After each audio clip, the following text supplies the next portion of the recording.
Welcome to That's a Hard No, the podcast about learning to say no and set boundaries to live our best lives. I'm your host, Heather Drago. You may think, because of this podcast, that I'm a boundary setting expert, but I'm not. I'm an expert at struggling to set boundaries. But you know what? I'm working on it, and it is getting easier. Follow along with me as I learn from fellow strugglers and experts so that you too can start saying no without feeling fear, guilt, or FOMO.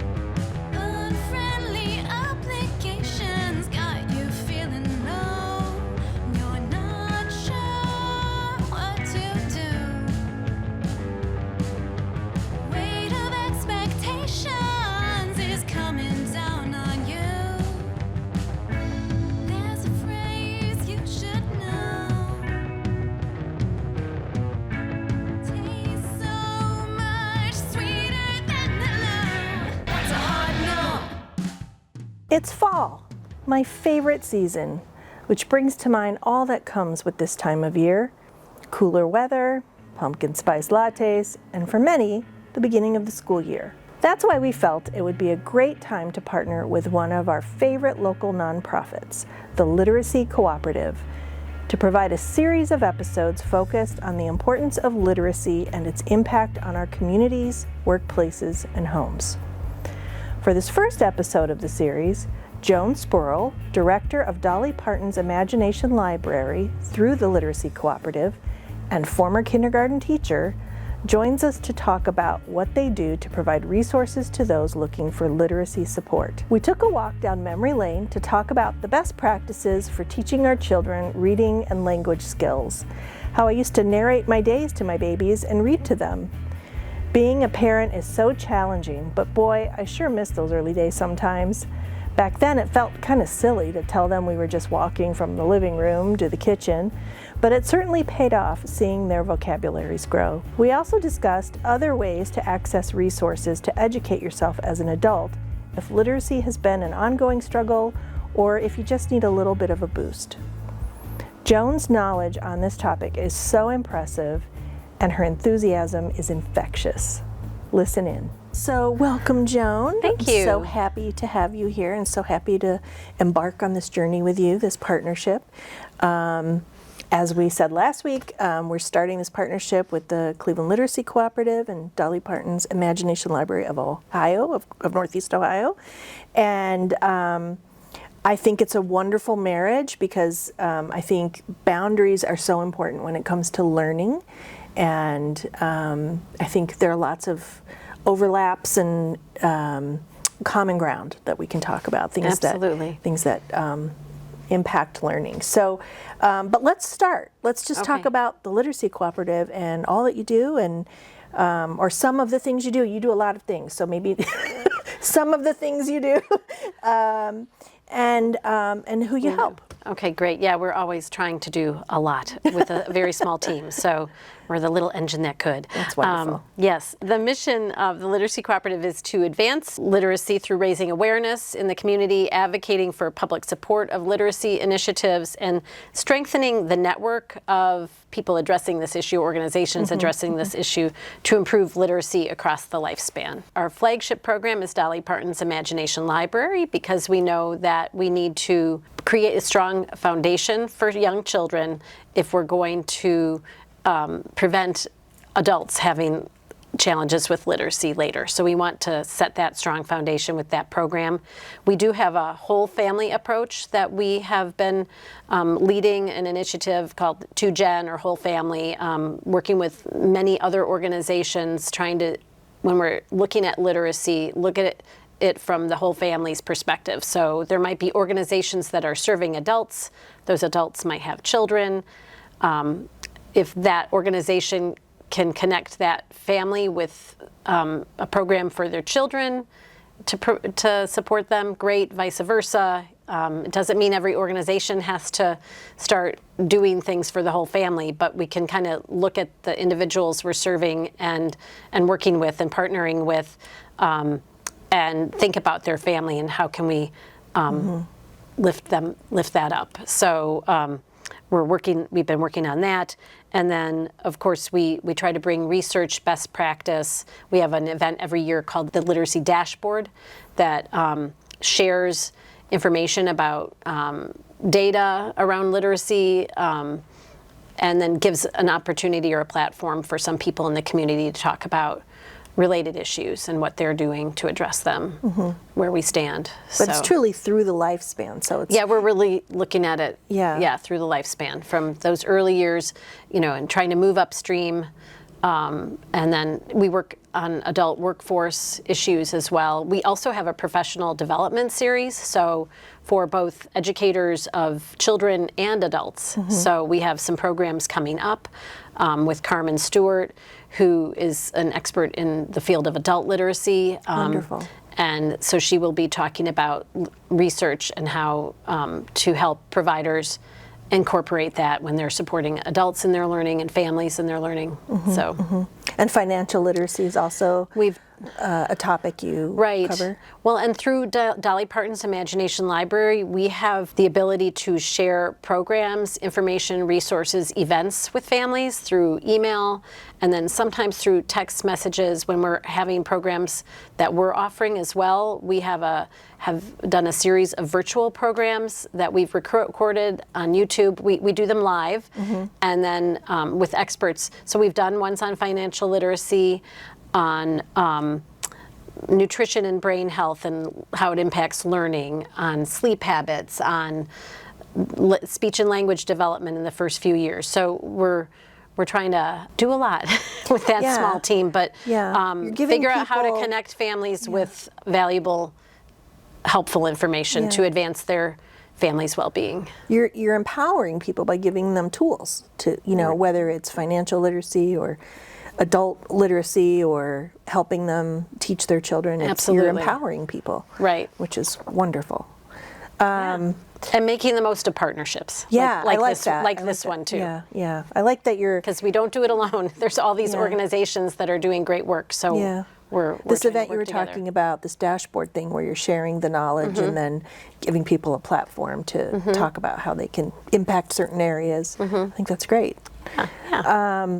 So before we move off of Imagination Library, how do parents sign up their kids, and who qualifies, and do you have to pay anything? It's a very simple process. So Dolly Parton's Imagination Library is a program that's available in specific communities where there's an organization like ours that partners with Dolly to find the funding and then manage the program. So we are lucky in Ohio that it is available to every child under the age of 5.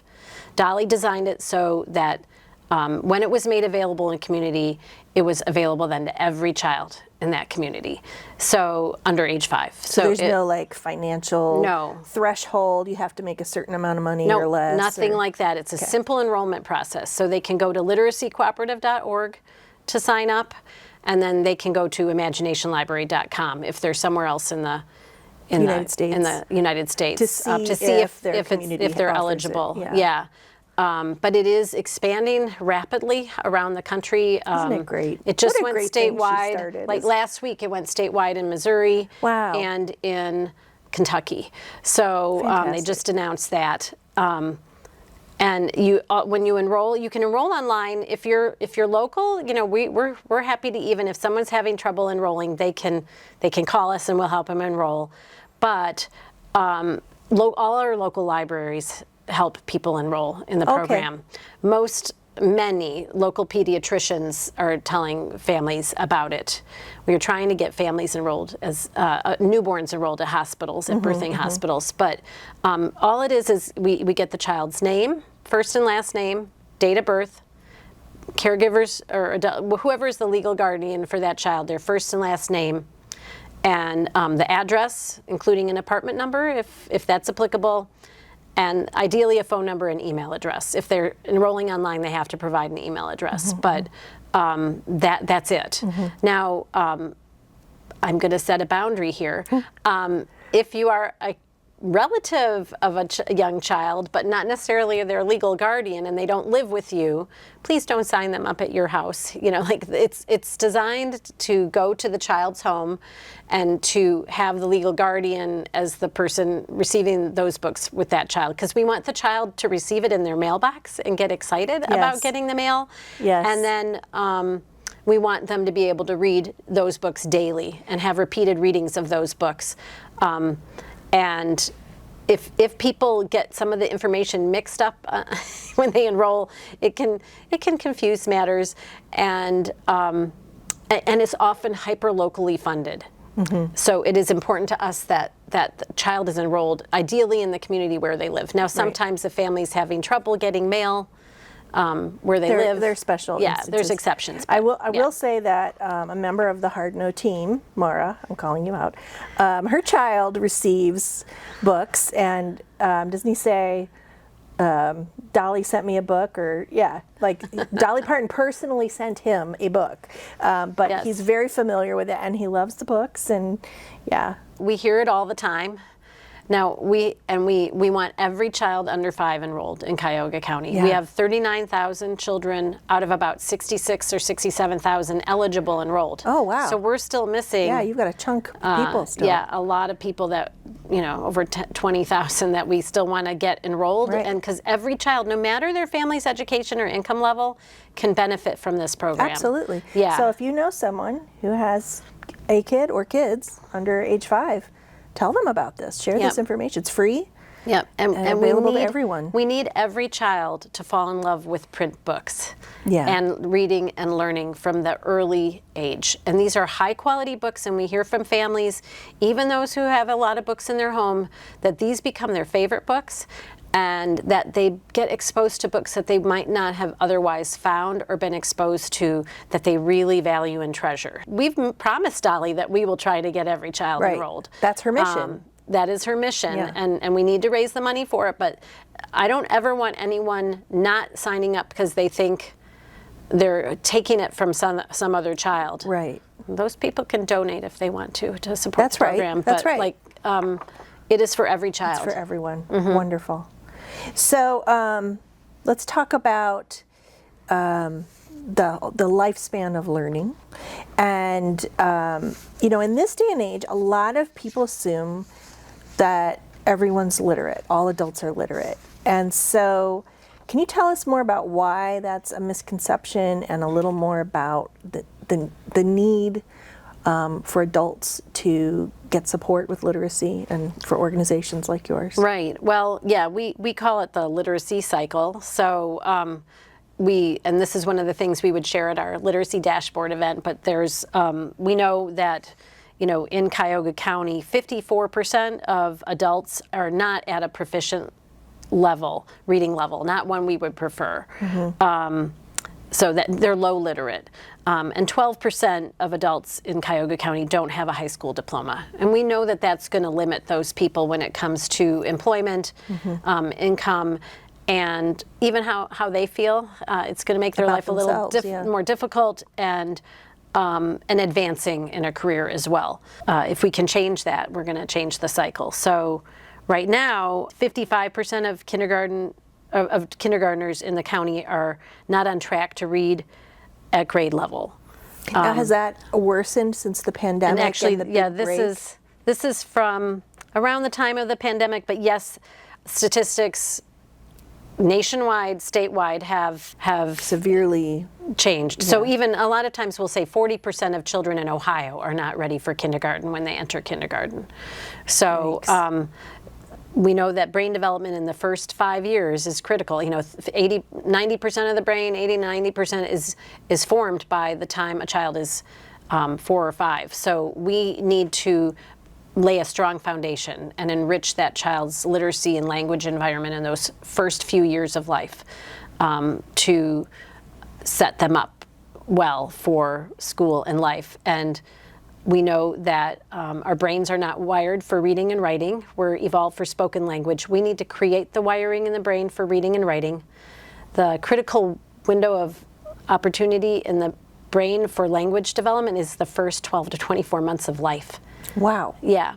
And the best way for us to support that brain development is for adults to bathe their child in language, to narrate the day, have conversations with them, even when they're just babbling as babies, going back and forth, so a child has an opportunity to practice and the caregiver is expanding on what the child is babbling, you know, because they can tell often what the child is trying to communicate, you know, whether it's a feeling or about an experience. So if the caregiver can provide words to that, the child's going to absorb that. Yeah, when we had our son, our GP, just talking to us, oh, you had a child, congratulations, said, no baby talk, just talk all the time. And so that's what we did. We just narrated our lives. You know, if I was changing diaper, here's what I'm doing now. Like literally would narrate everything.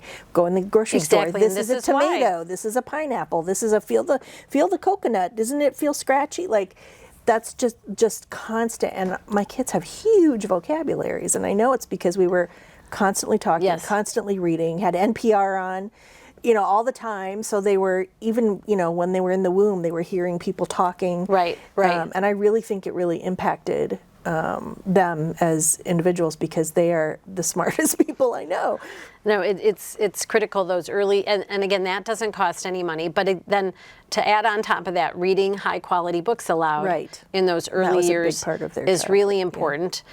And even though you had an NPR on in the background, and I often did too, I would just caution families to try to turn off background noise as much as they can. That's true. Young children's brains can't filter out a lot of background noise. So if you have a TV going all day long or something else, there needs to be times for space they and won't quiet. be able to hear you. They won't be able to absorb it and filter out that background noise. So their language, you could be narrating the day, but if there's all this other noise all the time, they're not going to get as much out of it. I know. I know what you meant. But you know, just take advantage of every opportunity, whether you're in the car, you're at the grocery store.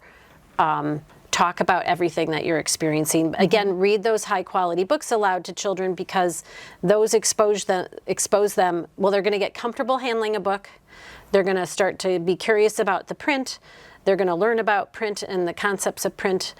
You're going to be able to play around with the sounds of language. They're going to hear lots more words, lots more vocabulary. Books use language in a different way than when we're speaking to each other, and there's always in a creative way. The opportunity too, when you're, you know, when we were reading, there's the story, but then we start having conversations about what else is happening here, and what is that pattern called, and there's so many opportunities. And the lingo for that, or the jargon, the professional jargon, that's called dialogic reading. Where you have a conversation with the child, and children who are read to dialogically do much better than children who have not been read to dialogically. So you want to make it fun, interactive, stress-free, joyful. So anyway, so we want to work on that in those early years. And then we're going to have better kindergarten readiness levels and third grade reading levels, because 40% of third graders in Ohio aren't considered proficient in reading, as of this, this data that I'm citing from a couple years ago. We need to correct that, and then 13% of high school graduates in the county failed to graduate within 4 years. That was in 2022. So there's a lot of work still to do. There's a lot of work to do. Adults who have struggled with learning to read and write, and children who struggled to learn to read and write shouldn't feel any shame or embarrassment around that. And just keep in mind, Dolly Parton started Imagination Library because her father didn't know how to read or write. And she did it in his honor with him, because she didn't want that for other people, because she knew that this held him back, and that he wasn't thrilled about it either. But he probably didn't get all of the enrichment and exposure and support he needed. We're doing better, and we have more to do when it comes to helping people with processing issues like dyslexia. But we are, there's information out there, and a lot of people advocating that we do better with interventions that can help those children. A lot of the interventions that can help those children actually can help all children become better readers. So the research is catching up with the practice. we should, but it is not a reflection of a person's intelligence if they struggle to read or write. We know too that Dolly Parton's Imagination Library is having an impact on families.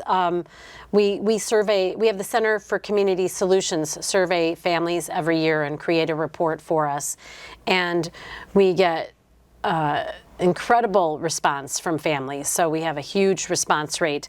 And we find out from them that the vast majority of families enrolled are reading more often with their child since they've been enrolled in the program, to the tune of 78% of people report reading more often with families who share. We asked people, we made it optional for them to share demographic information this year.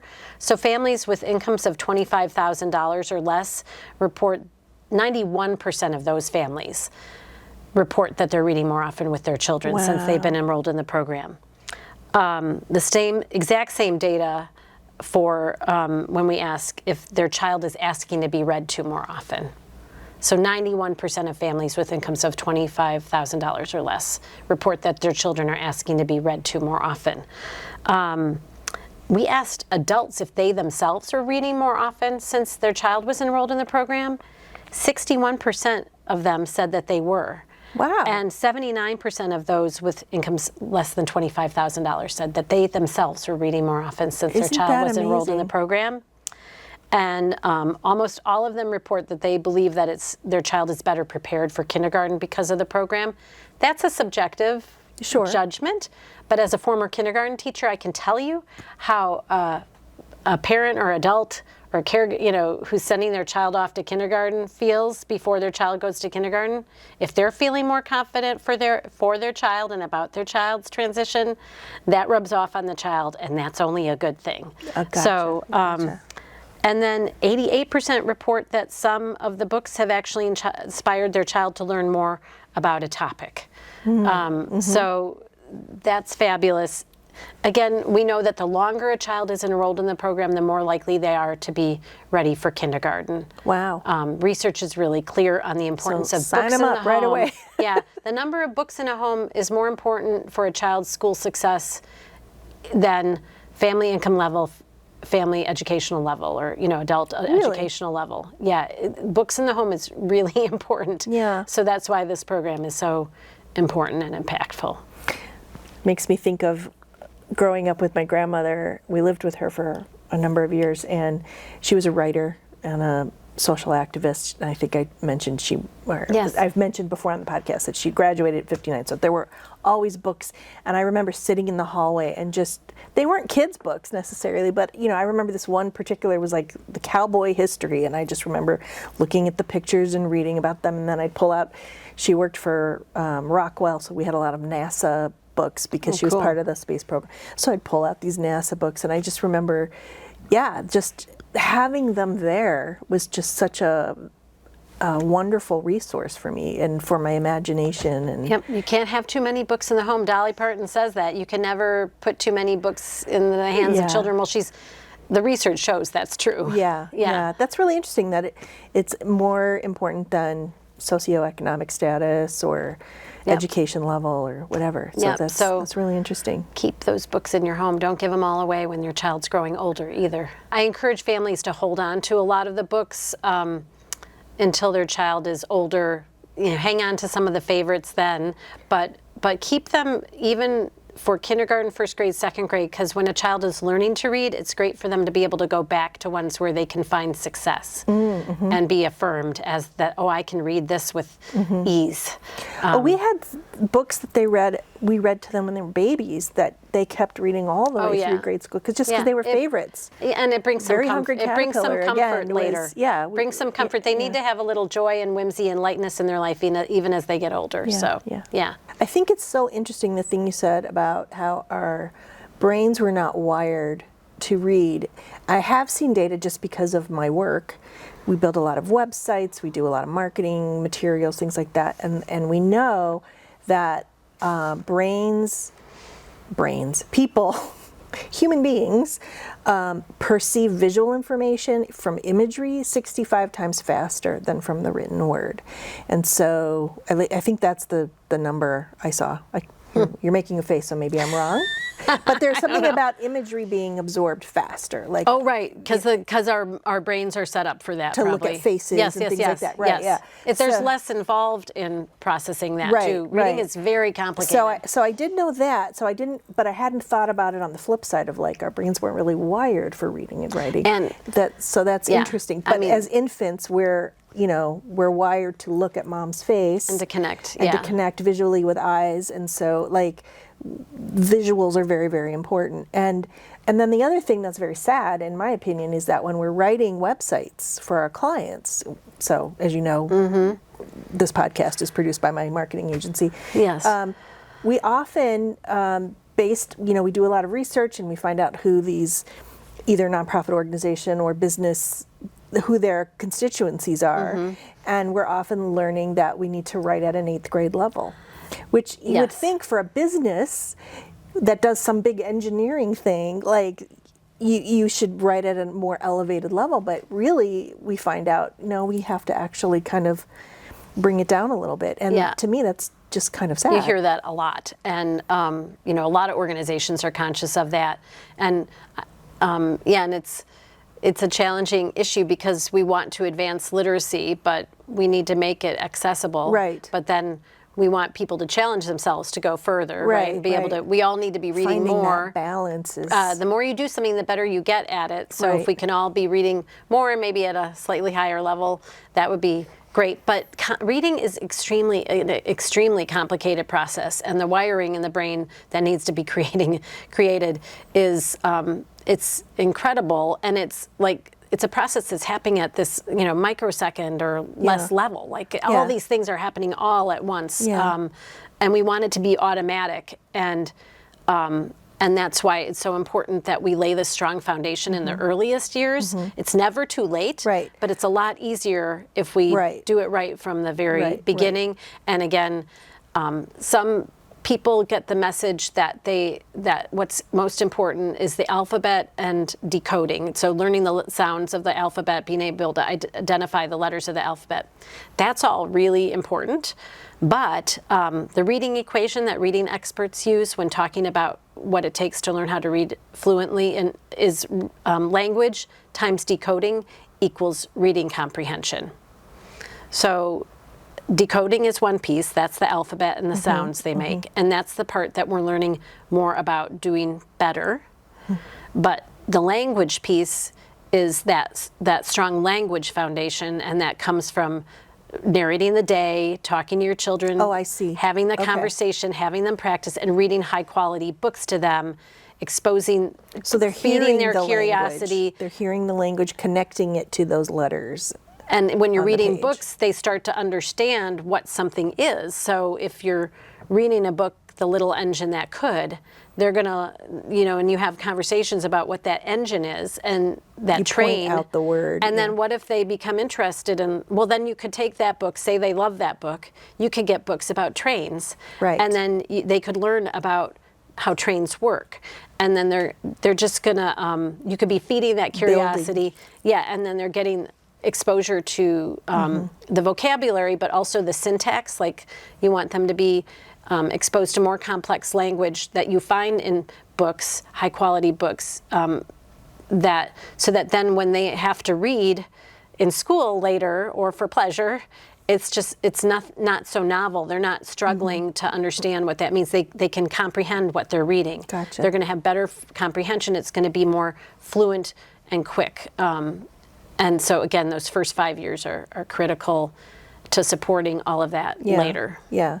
But for those who didn't get that good foundation, there is this thing called neuroplasticity. We Yes, talk about it all the absolutely. time. And like you said, the more you do something, the more you literally build new pathways in your brain. Right. I'm learning how to And you crochet, can still do and it. I'm like, Yep. and I'm learning this new thing, and people learn to pick up a musical instrument, or people who didn't read as deeply as they did before then learn, or people pick up a language, right? Those are all things with practice that you can learn Right. and build on, and it really does positively Right. impact your brain. And if an adult is doing that and they have children in their lives, they're going to be setting a great example right. for that child. That's right. Yeah. Yeah. So, Joan, speaking about people who are in their adult years, whether they're early 20s or 50s or whatever, they may be quote unquote completely illiterate, or they may just be weak readers or not feel confident, or maybe in their day and age maybe they had dyslexia and they weren't diagnosed or something, but they struggle with literacy. What are some things they can do? What resources can they go to? Where do they start to get help? Right. And I will start out, I'm going to list some specific programs, but we always recommend the latest information for assistance with all of that is at 211. The United Way hotline, so I just want to make sure everyone knows. And that's they in can all communities, right? 211? Well, here locally in Cuyahoga County, but I would guess that most United Ways around the country have that kind of a number to get help. Okay. So I know 211 locally in Cuyahoga County for sure, or regionally is in our area, but I am guessing around the country that is a, go to your United Way hotline or helpline. Interesting. But in Ohio too, we have, and in Cuyahoga County, we have a program called Aspire for adults. Aspire, A-S-P-I-R-E? Yes. Okay. Yeah, and they have adult education classes for literacy, numeracy, English language learning, high school equivalency preparation. They can find those programs through the Cuyahoga County Public Library System, Cuyahoga Community College, or Tri-C, Polaris Career Centers, and Seeds of Literacy and Neighborhood Centers Association. They can also dial 1-833-ASPIRE-2, the number 2. And then they can always ask at their library. So we're going to take a quick break, and we're going to come back and talk more about how to help our kids learn how to read. That's a Hard No is brought to you by Clever Girl Marketing, my full-service agency specializing in smart, strategic marketing solutions for businesses and nonprofits. Okay, so you're probably wondering, Heather, what's with the podcast about boundaries? Why not marketing? Well, maybe in the future, but for now, it actually does relate, so bear with me here. Smart marketing, strategic marketing, requires knowing what to say no to and why. Businesses and nonprofits get inundated with marketing options and offers every day. We help you cut through all that noise, focus on your specific needs, and develop actionable strategies that are doable and actually make sense. Whether it's websites, SEO, email, social, or traditional channels, we're experienced in all of it. So if you need help figuring out your marketing, visit our website, clevergrowmarketing.com, and get in touch. Let's go back to early childhood education and kind of dive into that a little deeper. So when it comes to education for children, I guess adults too, but primarily we're talking about children, what boundaries are good to set, like for ourselves as parents, for the family, for the kids? What kind of boundaries help make an environment that's conducive to learning and exploring and doing all these things you're telling us is so important to developing those young brains? Well, I could go on for a long time about many boundaries, but first you want to set up your home in such a way that it's going to be safe for your child to have. It's okay to set limits for your child within your home about where they're going to do their learning and exploring or their playing. But if you can set up a room where they can mess around with real objects, 3D materials, build and play and use their imagination, great. And limit screens. Mm-hmm. So, because we really want children to spend as much time as possible interacting with real objects, real people, real interactions with those things. Mm-hmm. That's how they learn. They learn by using all of their senses. So I'm gonna interrupt you there. Yes. When my son was young, he didn't go to a traditional preschool. I sent him to this nature center where they had this amazing teacher, and I just signed him up for all the classes that she taught. And she told me that the more senses you can activate while a child is learning, the more they'll lock that knowledge into their brain, right? So she would do things like she would make Play-Doh, homemade Play-Doh, but she'd put Kool-Aid mix in it so that they would get the smell. So that if it was, purple Play-Doh, it would smell like grape, and then she'd have classical music playing, and and there were just all these different things going on because she just wanted to activate as many senses as possible. Absolutely. And so if you have too much screen time, that means that children aren't getting those other experiences and they're not activating all of those other senses. In young children's brain development, it's use it or lose it. So when all these neuronal connections are being formed, if they're not practicing certain things, if they're not using certain parts of their body or having certain experiences, those neuronal connections aren't going to be happening. They're going to get pruned away. So if they're not using their fine motor skills, their gross motor skills, if they're not getting to have conversations with people, they're not going to have as robust brain development. And Dr. John Hutton, who had previously been at Cincinnati Children's Hospital and is now in Texas, he did functional MRIs of children's brains, hearing books 3 different ways, and he calls it the Goldilocks effect. So he found that only one of the ways he exposed young children to, stimulated multiple parts of the brain and connected them effectively, creating that wiring in the brain we talked about that's necessary for reading and writing. He exposed them to an audio book, a book read to them by a screen, on a screen. So the screen was reading the book, so it was print, it was pages turning, etc. And then a real book read by a real person. And of course, the one that stimulated the brain appropriately and made those neuronal connections was the real book read by real people. So he also did functional MRIs of young children's brains who had had more screen time or less screen time. And those who had had less screen time had better developed brains. They had more white matter in their brains. That's the myelination. That's the sign of all those neuronal connections and that wiring. Those who had had more screen time had less well-developed brains. They had less myelination, less white matter. So we want to limit screen time, use it as a last resort. There's a role for technology to play in our lives, for sure, but you want to control it because you want it to serve your family's purposes and your child's development best. You want it to be a helpful tool, not something that causes problems in the long run. And you want them to be exposed to programming or that's going to help extend their attention span, their self-control, their social emotional development, promote their curiosity. So I recommend PBS Kids. If I'm going to tell anyone to use a screen, like that's what I would recommend.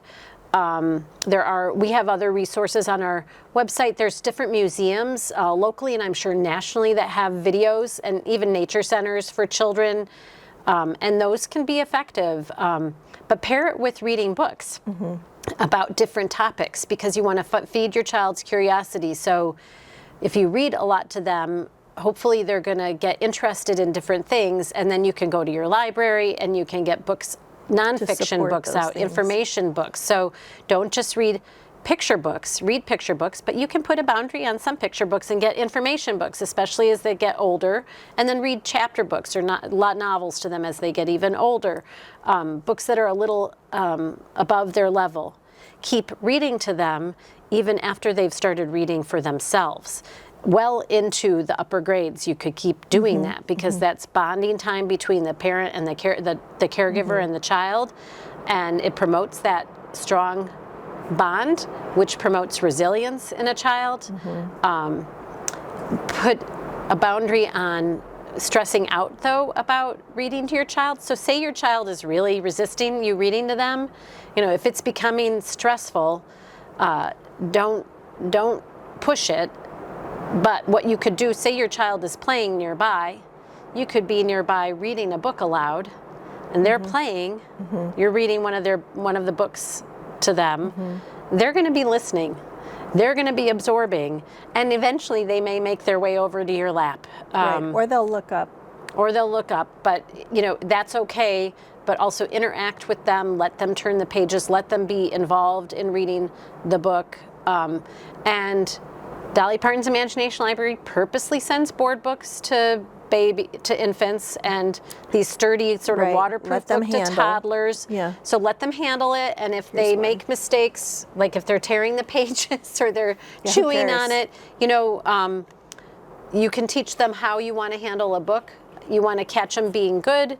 You want to praise their efforts, but also try not to get too stressed out about it. If they're, you know, show them how to handle a book respectfully, but don't expect too much of them at too young an age. Yeah. Because that's how they learn. We all learn by making mistakes, right? Or by interacting with things and from experience. One of our most treasured keepsakes from our kids' childhood is a very hungry caterpillar, and it's like nod in the corner, just kind of nod right there, and it's like, yeah, I don't know which one did that, but you know, that was a beloved book in our house, and yeah. So okay, so those are the screen times are boundaries.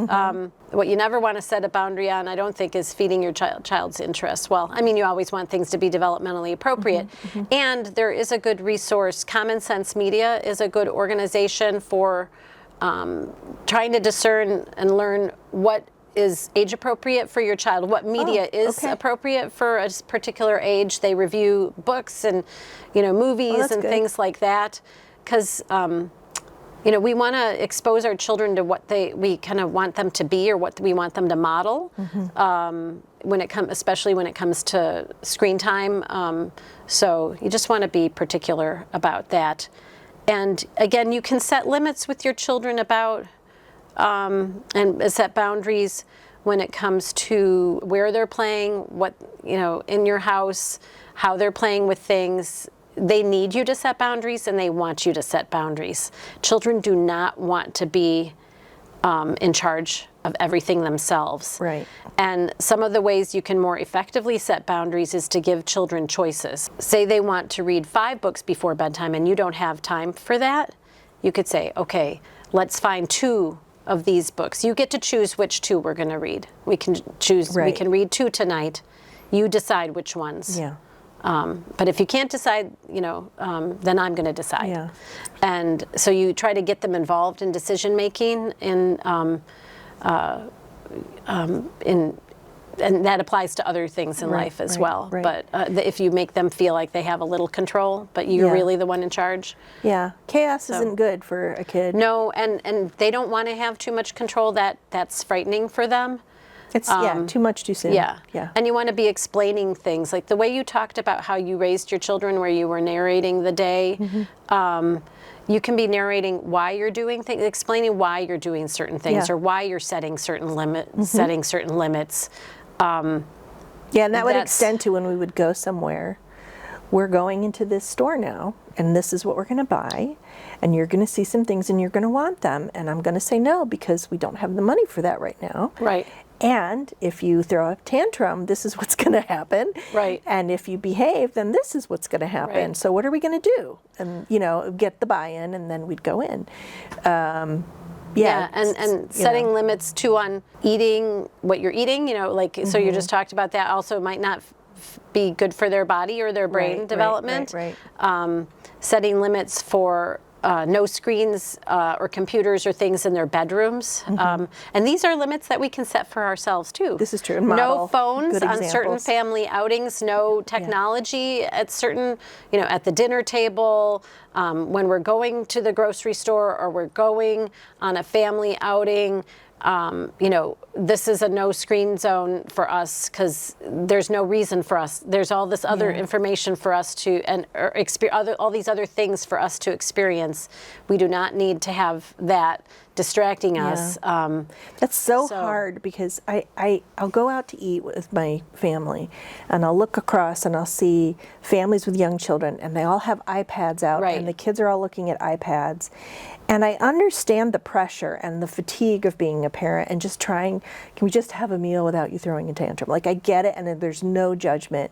But then I also think about my grandmother who helped raise me, and she would take me out to eat and sit next to me in the booth and would literally teach me table manners, and we would have a conversation and we would talk about things.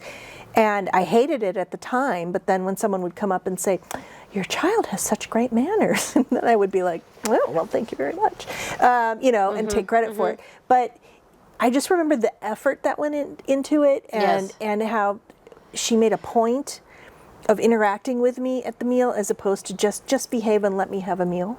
Right. And Right. I get the fatigue. I remember how tired I was when my kids were young.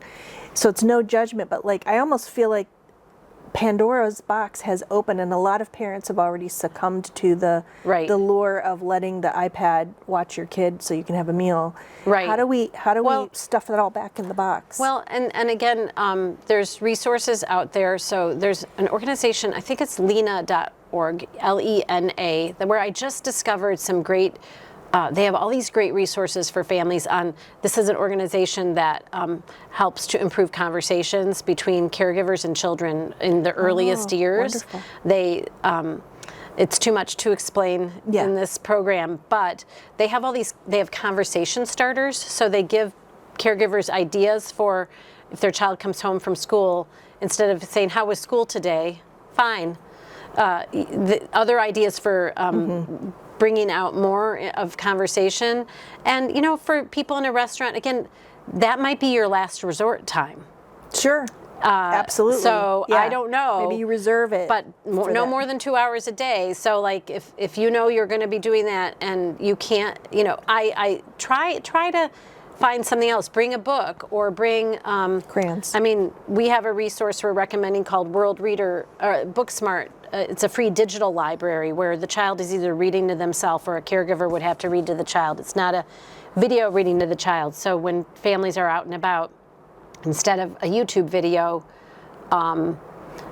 let them read a book if they're old enough to read a book to themselves.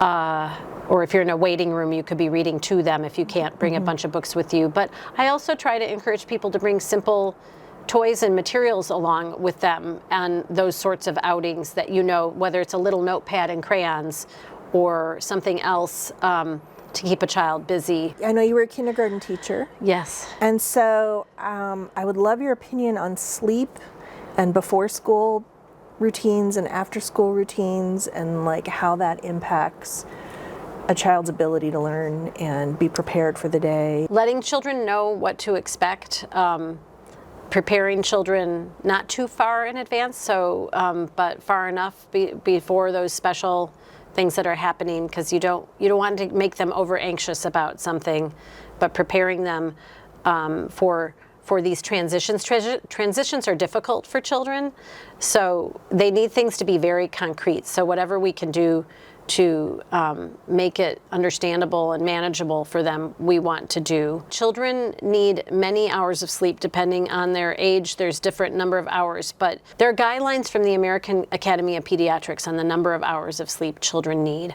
But you absolutely want to put a boundary on screen time before a couple hours before children go to bed, because the lights from the screen and the stimulation from the screens can impact the quality of their sleep later. So you want to help them wind down and be off screens for, you know, I think it's at least a half hour, if not like an hour to 2 hours before bedtime, and that can go for us as well. We absolutely want children to get a good night's rest and get the proper number of hours of sleep in order for them to be able to function the next day in school. They need a lot more sleep than adults do, and they need routines. So you need to set boundaries around your routines and schedules. And as much as you can keep to a routine and a schedule in your life, that's going to help you with getting them to school, getting them to bed regularly, and getting quality sleep, and then your transition in the morning, getting to school and getting ready for school. And as much as you can tell them, you know, again, narrate the day, tell them what's going to happen, let them know the night before, let them know what your expectations are when they are able to meet those expectations and they're meeting them, you know, praise them for it, yes. acknowledge it as much as you can, catch them being good, we call it, you know, give specific praise, because you want to reinforce the behaviors you want to see. So set a boundary on how often you say stop and no, and instead tell them what you want them to do, and then tell them, wow, you know, or if they're doing something that you don't want them to do, instead of telling them stop, say they're standing on a chair or a table. Put your feet on the ground say they're, hitting you or pinching you or something. Be safe with my body. Keep your hands safe. Keep your hands on your own body. Be safe with my body. Yeah, phrase it for what you want them to do. So put that boundary on yourself, and try to put a boundary on yourself around telling them that you're setting a limit and then not setting the limit. Yeah. Going back on that, because you need to be consistent. Yeah. So, and again, they want that. They want consistent limit setting from the adults in their lives. That's your job, and it's okay. But again, as much as you can do it, treating them with respect, explaining things to them, explaining the reasons in a way they can understand that makes sense, matching consequences to actions, making them developmentally appropriate.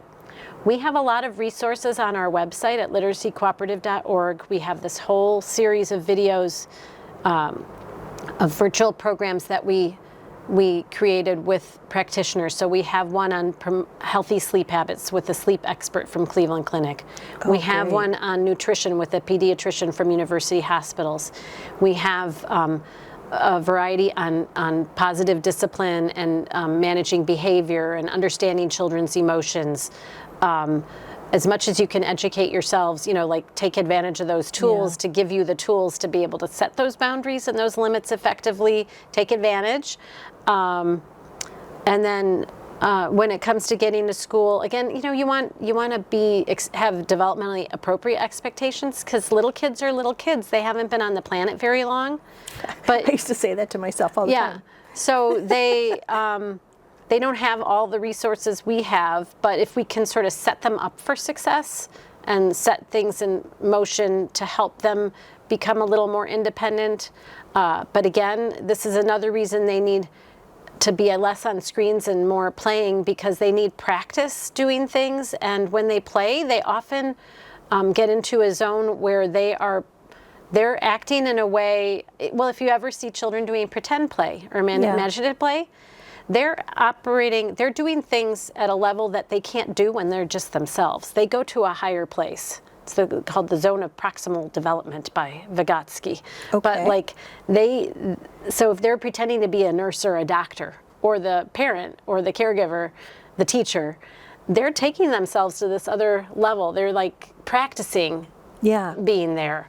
So, and they're doing things, and when they're playing, they're actually using all these senses and their bodies in all these different ways. So that's why, again, play is so important. If they're going to become more independent and more competent, they need practice interacting in the world, with the world. A screen doesn't do that for them. So that's, again, why I put that boundary there. And then, again, it can help set them up for doing things for themselves when they're getting ready for school. So about play, I wonder, we've talked about this a lot on our podcast. Actually, 2 points I want to make relating to many of our episodes. And one is when we talk with our listeners about neuroplasticity and building the practice of learning to say no. We talk about how uncomfortable that can feel, how awkward it can feel, how you might feel guilty. And I think there are a lot of parents who feel they can't say no to their children or set a boundary because they feel guilty, or they want to be their child's friend, or so-and-so's parents let them watch whatever. There's this, it's hard to do, and it's uncomfortable. So that's one thing.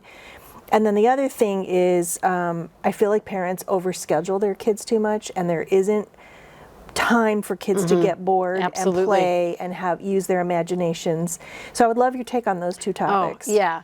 So there's ways, I think, too, to say no without saying no, right, or to set limits. And you can say it in other ways and set those limits in other ways. And again, families should feel like they can. We are human, and again, it's scary for children if the child's in charge. They do not want to be in charge, but they do want to be involved.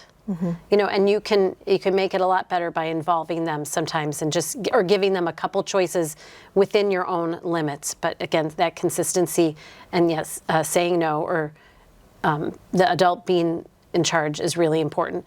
And you can then, as an adult, choose, well, what's really important? When do you want to set the limits? When do you need to set the limits? There are going to be times when if it's that important to a child and it's really not that important for your life, okay. If it's working for your family, but you have to set a bunch of limits and boundaries. But you also want them to be able to explore and be children, right. And develop and learn, because they sure don't. They sure don't know how to behave or make great choices just on their own. We have to help them learn that and learn it through experience. And our guidance, we're guides for them. Yeah. And if they get to be in charge all the time, then that's how they're going to try to be all their life, and that's not going to work really great. Yeah.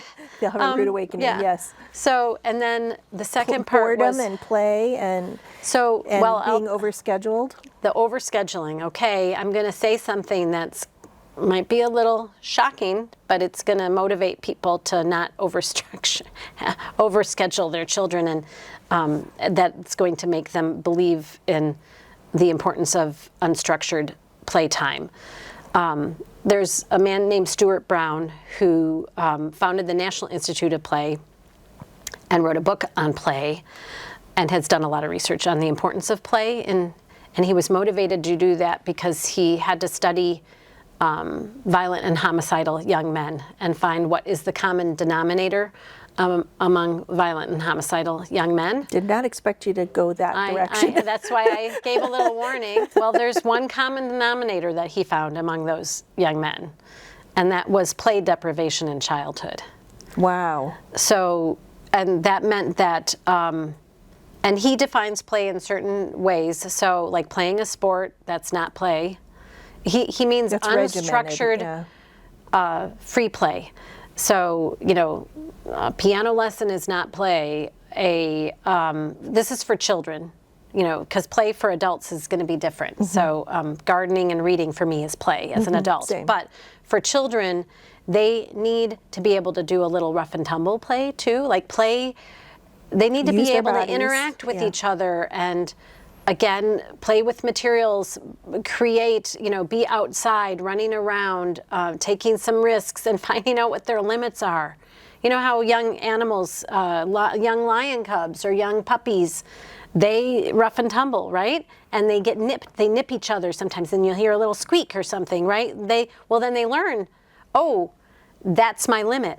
So they learn their boundaries. Mm-hmm. Through that kind of play and that experience and the interactions with each other. That's how they learn how to solve interpersonal problems or challenges. That's how they learn how to interact appropriately with materials or each other. But if they never get a chance to do that where they're kind of in charge, and then then it's play deprivation, and it's deprivation of their development. Yeah. And imaginative play also, what happens is if we're reading high quality books to them and feeding their interests, when they play, they're going to bring all of this stuff that they've been learning into their play, because you're going to hear vocabulary, you're going to hear, they're going to be using all the vocabulary that they've been hearing in some of those high quality books. And then it's going to get embedded in their brain at a higher level. And research is pretty clear that children who are good at pretend and imaginative play do better academically.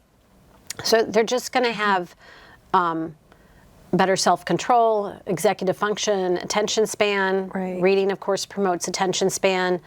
But I can just think of one particular child who knew the difference on a helicopter between a rotor and a propeller, so would correct a teacher, who used the word propeller for helicopter and say, no, that's a rotor.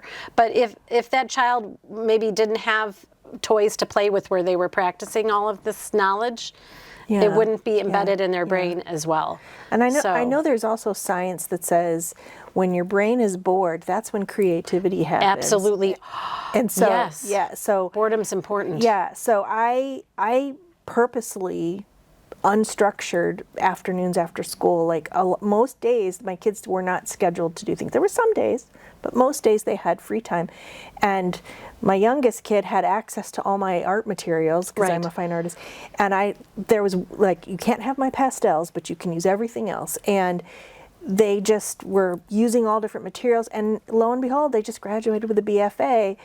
And they're much better artists than I ever was, because they just had the time to play and experiment. My son is like this engineer, world builder. He loves geography and world issues, and he's this whole like gaming world builder now because of all the stuff he learned about geography and the world, and I just let them like have that time to explore. Right. I'm not saying I'm the world's greatest parent, and then it was, but it was a balance too. So you know, they did piano lessons. Your child wasn't. Balance is important. Yeah. So your child played some video games, probably, right? A little bit. But you probably set a limit on the quality and quantity, correct?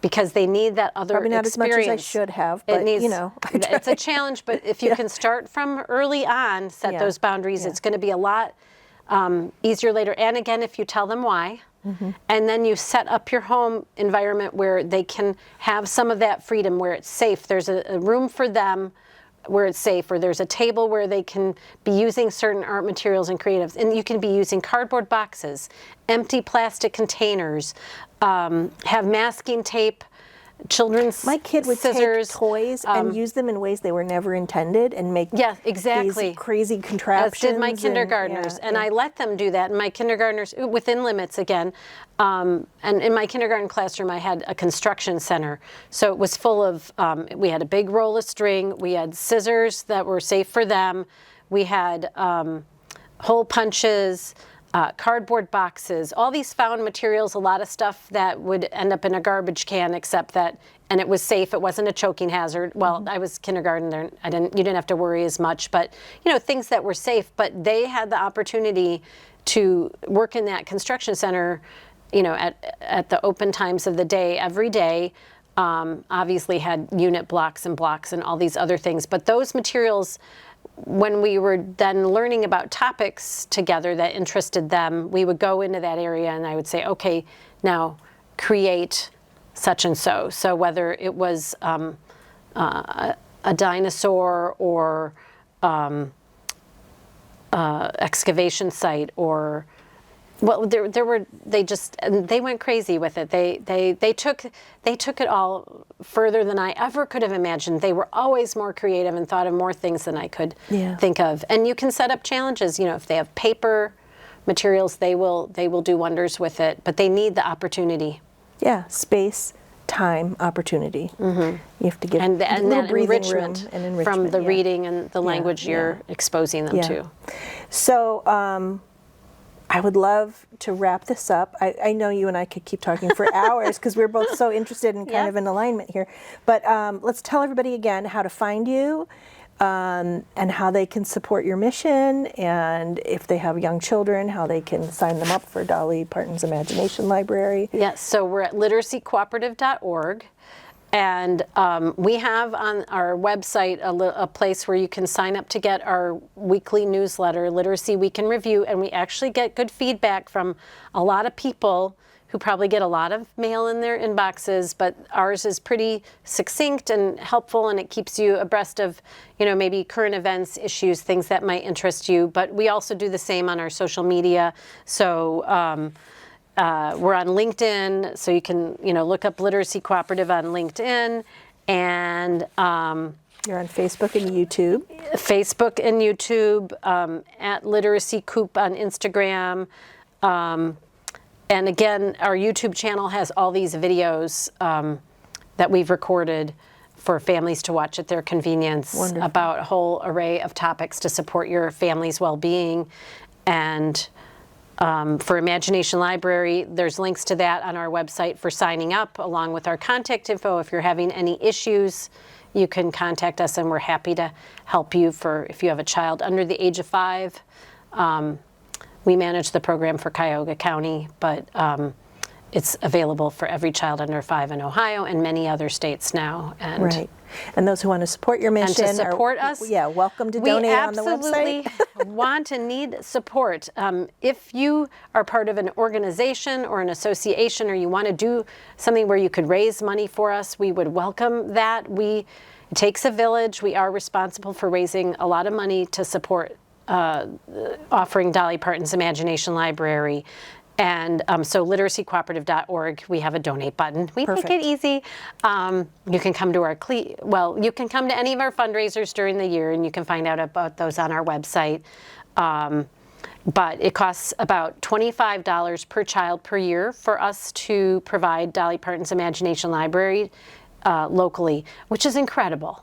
And that's a deal. I mean, that is so. If you There's think nothing. about how much books cost. It is so cost-effective, efficient for a program of with such impact and import, because we know this is critical. If you're part of a company that you think would want to support literacy in our community and our workforce long-term, we need long-term commitments from people, and the more we get, the more likely we are to be able to sustain this program long term. And also, if you just want to donate, see if your company does a donor matching. Yes, absolutely. thing. Or through United Way, if you do that, you can designate the Literacy Cooperative. Oh, that's cool. Yeah, and we welcome your support if you would like to get involved, if you want to figure out how to help us, if you're part of a service organization, or you want your child to do a fundraiser for us.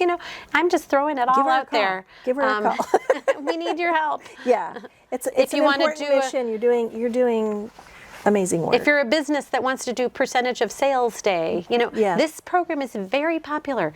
People love it, and they love Dolly Parton. So if you support us, your patrons will be happy. They'll be excited about it. Yeah. So it's a feel-good. Okay. Yeah. So support this organization. They're amazing. We're really looking forward to this series we're putting forward. I know you're helping us find some amazing people to come on and talk about literacy in all its myriad forms. And I'm so grateful for the opportunity to work with you. Oh, we're so grateful. Thank you so much, and for letting me talk so much. That's what we do here. We talk. It's fine. So thanks again, Joan. Thank you. That's a Hard No is a production of Clever Girl Marketing, my little agency in Cleveland, in partnership with our friends at Evergreen Podcasts. Many thanks to our amazing team, including Maura Del Rosario, our production and marketing coordinator, Noah Fouts, our amazing producer, editor, and composer who wrote our theme music and performed it with his band, The Big Leagues, and our new video producer and editor, Kay Holmberg. You can find show notes and resources on our website, and you can find other fun stuff on our socials. We're Hard No Podcast. Find your no, then say it with me. That's a hard